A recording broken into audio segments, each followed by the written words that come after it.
कई बार सुनने को मिलता है कि अच्छे अच्छे बैंक दिवालिया हो गए हैं, लेकिन ऐसे हालात में किसी भी निजी बैंक के लिए अपने 25 वर्ष का सफर पूरा करना एक गौरव की बात होती है। और इसी सफर को पूरा किया है Chittorgarh urban cooperative bank limited ने। और 25 वर्ष का सफर होने पर अब भव्य रजत जयंती गौरव समारोह का आयोजन 23 मई को किया जा रहा है। अर्बन बैंक के डायरेक्टर IM सेठिया से हमने बातचीत की कि 25 वर्षों का जो ये सफर रहा, आखिरकार किस तरह का उतार चढ़ाव रहा और बैंक की यदि लाभ की बात की जाए किस लाभ की स्थिति में है। 7 शाखाएं इस समय अर्बन बैंक की चित्तौड़गढ़ जिले में है, साथ में प्रतापगढ़ में भी बैंक में है। गांधी नगर में इस बैंक का अपना स्वयं का भवन तैयार हो रहा है, जिसका निर्माण कार्य भी आरंभ हो चुका है। Chittorgarh urban cooperative bank limited की स्थापना के 25 वर्ष पूर्ण होने के उपलक्ष्य में भव्य रजत जयंती गौरव समारोह का आयोजन 23 मई को किया जा रहा है। बैंक के अध्यक्ष IM सेठिया 21 मई गुरुवार को इस संबंध में पत्रकारों से रूबरू हुए एवं बैंक की उपलब्धियों तथा 25 वर्ष के अब तक के सफर के बारे में उन्होंने जानकारी दी। रजत जयंती समारोह इंदिरा प्रियदर्शनी ऑडिटोरियम में सायं 4 बजे 23 मई को आयोजित किया जाएगा, जिसमें पंजाब के राज्यपाल गुलाब चंद कटारिया के साथ ही सहकारिता मंत्री गौतम दत्त, चित्तौड़गढ़ के सांसद एवं जिले के सभी विधायक भाग लेंगे। 25 वर्षों का सफ़र, चाहे इंसान हो, चाहे कोई संस्थान हो, संगठन हो और बैंक हो, और बैंक भी निजी, आज 25 वर्ष लगभग पूरे होने जा रहे हैं 23। तो यदि 25 वर्षों के सफ़र की बात करें तो सफ़र की जब शुरुआत होती है उसी से बातचीत शुरू करते हैं। कैसे मन में आपका विचार आया 25 साल पहले कि इस तरह की बैंक चित्तौड़गढ़ में होना आवश्यक है? 1979 से 1984 मैंने मुंबई में रह के CA किया। वहाँ वर्तमान मंत्री केंद्रीय पीयूष गोयल जी के पिताजी वेद प्रकाश गोयल, उनका जन कल्याण नागरिक सहकारी बैंक था। उसकी सायन शाखा का ब्रांच का ओपनिंग मैंने अटेंड किया। तो पहली बार लगा कि ये कौन सा बैंक है, क्या सेक्टर है। तो समझ करके जब मैं चित्तौड़ में CA के नाते प्रैक्टिस स्टार्ट की 1984 में, तब सोचा कि वो बैंक यहाँ होना चाहिए। समझने का प्रयास किया, आगे बढ़ा, RBI के नियम पता किए, सारा करते करते करते करते 1999 11/11/99 को ये बैंक सहकारी संस्था के रूप में पंजीयन हुआ। उसके पश्चात लाइसेंस के लिए अप्लाई किया और लाइसेंस मिलने के बाद पहली शाखा 14 मई 2001 को हमने प्रारंभ की। 14 मई 2001 को जो पहली ब्रांच प्रारंभ की, 1250 लोगों से हमने 1,000 रुपये लिए। 12.5 लाख रुपए की पूंजी से बैंक प्रारंभ किया। इस 25 वर्षों में आज हमारे पास 5 करोड़ की पूंजी है। सारा इनकम टैक्स लाभांश चुकाने के बाद में लगभग 13 करोड़ हमारा पैसा बचा है। इस प्रकार पूंजी और प्रॉफिट मिला करके लगभग 17.5-18 करोड़ का हमारा नेटवर्क है। तो यदि शुद्ध लाभ की बात की जाए, आज की यदि बात की जाए, तो इसमें बैंक के शुद्ध लाभ कितना चल रहा है इसमें? प्रतिवर्ष व्यवसाय के हिसाब से लाभ होता है। उसमें चाहे वो ऋण का ब्याज हो, चाहे वो बैंकिंग सेवाओं का चार्जेज हो, कुल मिलाकर के अभी तक जो हमारा औसत आया है 1 से 1.5 करोड़ के बीच में हमारा प्रॉफिट रहता है। अभी हमारी 7 ब्रांचें हैं, 250 करोड़ का हमारा व्यवसाय है। उस 250 करोड़ व्यवसाय के साथ साथ आज 48 परिवार आर्थिक जीविकोपार्जन के लिए इस बैंक से जुड़े हुए हैं स्टाफ के रूप में। लगभग 20,000 कस्टमर को हमने जोड़ा है। खासतौर से समाज का मध्यम वर्ग जो आर्थिक पूर्ति करने के लिए सूद खोलों के चक्कर में फंस जाता है, ऐसे मध्यम वर्ग के लोगों को हमने लोन दिया। लोन दे करके उनको आर्थिक संबल प्रदान किया और आज वो लोग खड़े हुए हैं। काफ़ी लोग ऐसे हैं। आपने कहा कि 7 जो है ब्रांच है, यदि आने वाले की समय की बात करें और कहाँ कहाँ प्रस्तावित आपके इसमें चल रहा मन में? माननीय अमित शाह जी ने सहकारिता मंत्रालय बनने के बाद में बहुत सपोर्ट किया, बहुत इस बैंक को जो है मजबूती करने का प्रयास किया और आज मुझे कहते हो खुशी है। पहले हम लाइसेंस लेते ब्रांच का तो आरबीआई को प्रस्ताव देना पड़ता था। अब जो नई गाइडलाइंस आई है उसमें हमको स्वायत्तता दे दी गई है कि नॉर्म्स पूरे करिए, ब्रांच खोलिए। तो लगभग 2 करोड़ की पूंजी हमारे पास है तो हम एक ब्रांच खोल सकते हैं। अभी चित्तौड़ में गांधीनगर हमारा प्रधान कार्यालय बन रहा है, वहाँ पर हम एक नई ब्रांच खोलने वाले हैं अगली वर्ष की योजना में। और अमित शाह जी ने कहा कि हर जिले में ये बैंक होना चाहिए। तो हमने सोचा कि बांसवाड़ा में बैंक नहीं है, डूंगरपुर में बैंक नहीं है, तो उसके लिए हमने हमारा जो एरिया ऑपरेशन है उसे विस्तार करने का प्रयास किया है आम सभा में। और विभाग जब अप्रूव कर देगा तब हम चित्तौड़ जिले से बाहर निकले, हम पहुँचे प्रतापगढ़, वहाँ ब्रांच खोली हमने। अब हम जाएंगे बांसवाड़ा, प्रतापगढ़ और देखेंगे जहाँ जहाँ बैंक नहीं है वहाँ जाएंगे तो थोड़ा सा अच्छा लगेगा। इन 25 वर्षों में कई तरह के उतार चढ़ाव भी आए होंगे। वह समय, वह वर्ष जब आप मानते हैं कि बैंक के लिए बहुत चुनौती भरा था और उस चुनौती से आप बाहर निकलने में सफल हुए। निश्चित तौर पर मैं कह सकता हूँ कि राष्ट्रीयकृत बैंकों और निजी बैंकों का जो नेटवर्क है, जो उनकी वर्थ है, पूंजी है उनके पास, वो तकनीकी में जो चेंज हो रहे हैं हमारे हमने कभी सोचा नहीं था कि हम इतना साधन जुटा पाएंगे, लेकिन हमने साहस किया।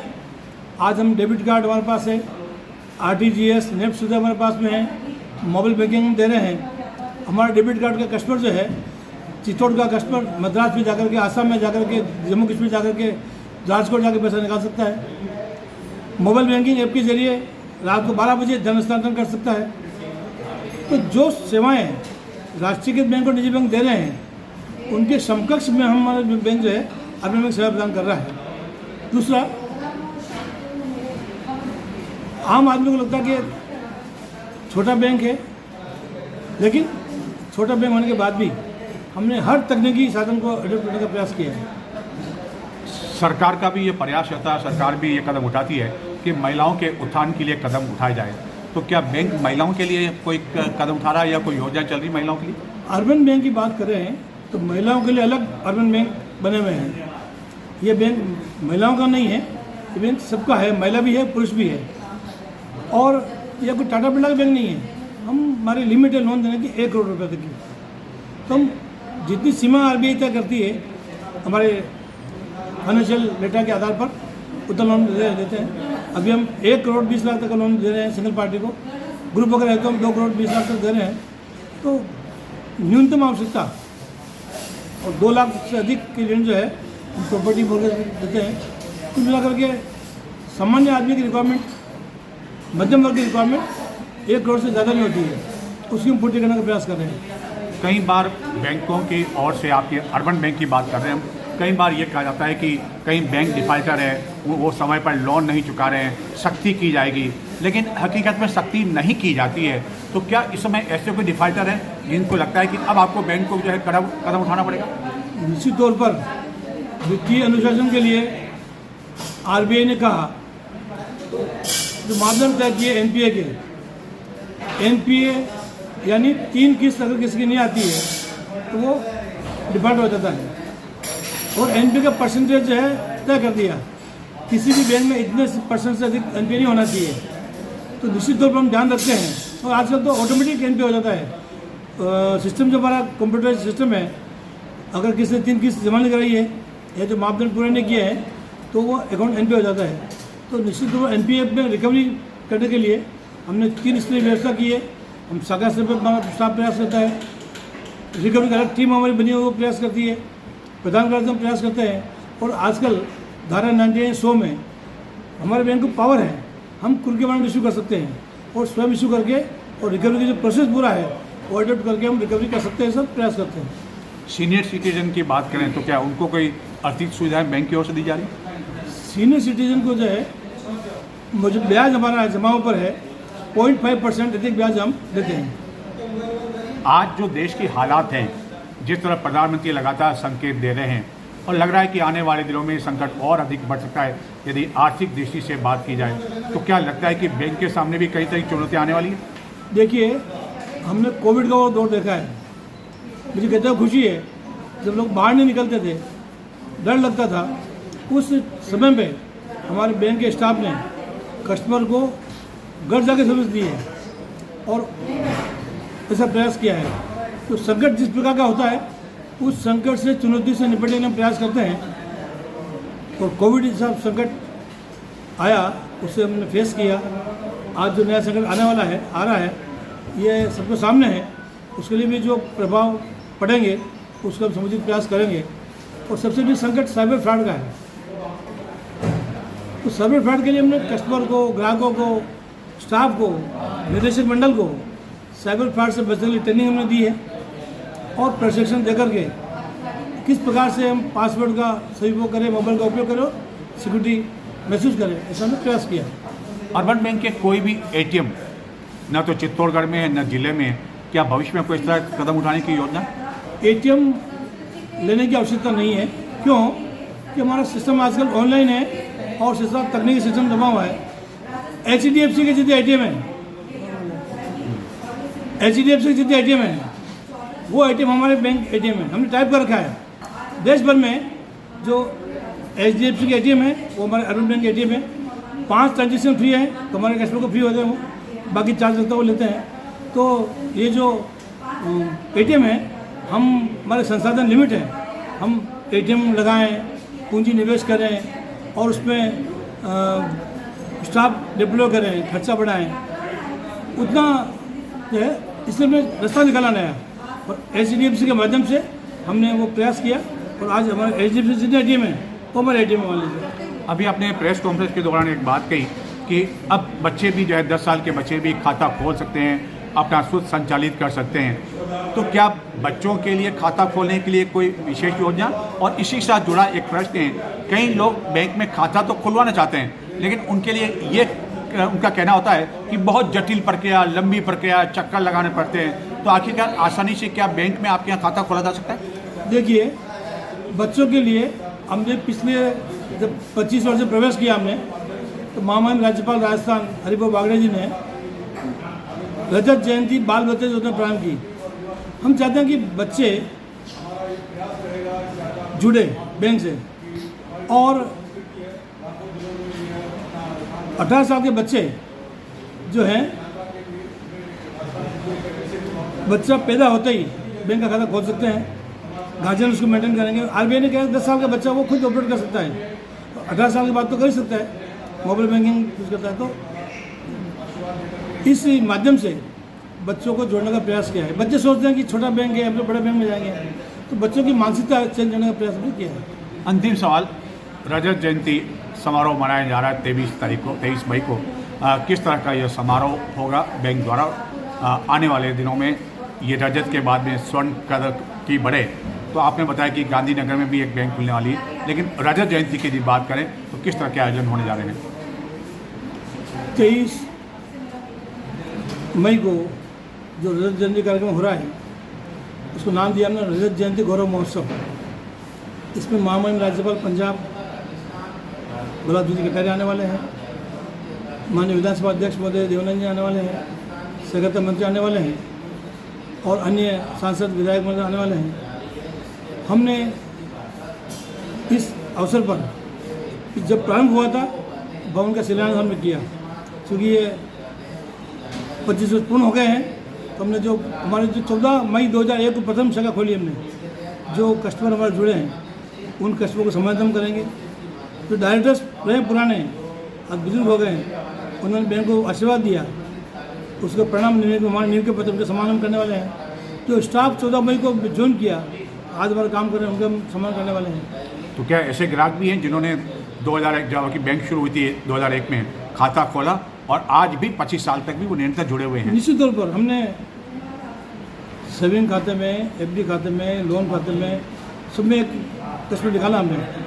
तो 14 मई 2001 को थे, आज भी हमारे कस्टमर हैं, उनको सम्मानित हम करेंगे। एक बात और, हर बैंक की सफलता के पीछे बैंक कर्मचारियों और बैंक अधिकारियों की काफ़ी महत्वपूर्ण भूमिका होती है।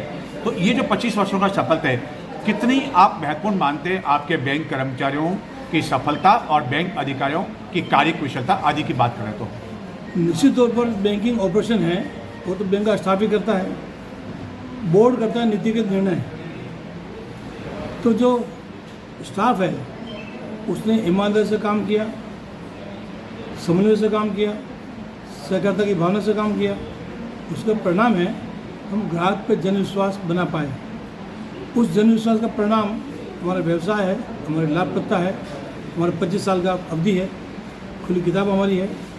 तो ये विश्वास स्टाफ ने सेवाएं दी, लेकिन लीड करने के लिए हमारा बैंक का बोर्ड ऑफ डायरेक्टर है वो निर्णय करता है आरबीआई की नीतियों के हिसाब से, विभाग की नीतियों के हिसाब से। और उस नाते हमने प्रयास किया है वो नीति के निर्णय के आधार पर बैंक को बढ़ाने का प्रयास किया। तो ये थे आज के समाचार। चित्तौड़ दर्शन चैनल को अब तक आपने सब्सक्राइब नहीं किया तो आज ही सब्सक्राइब करें और चित्तौड़गढ़ के साथ ही जिले भर की खबरें आप अपने मोबाइल पर सोशल मीडिया के विभिन्न प्लेटफॉर्म पर देख सकते हैं रात्रि में। लेकिन यदि कोई महत्वपूर्ण घटना होती है तो तत्काल बिना कोई देरी किए चित्तौड़ दर्शन पर उसका प्रसारण किया जाता है, लेकिन आप तभी उसे उसी समय देख पाएंगे जबकि आपने चित्तौड़ दर्शन को सब्सक्राइब किया होगा। नमस्कार।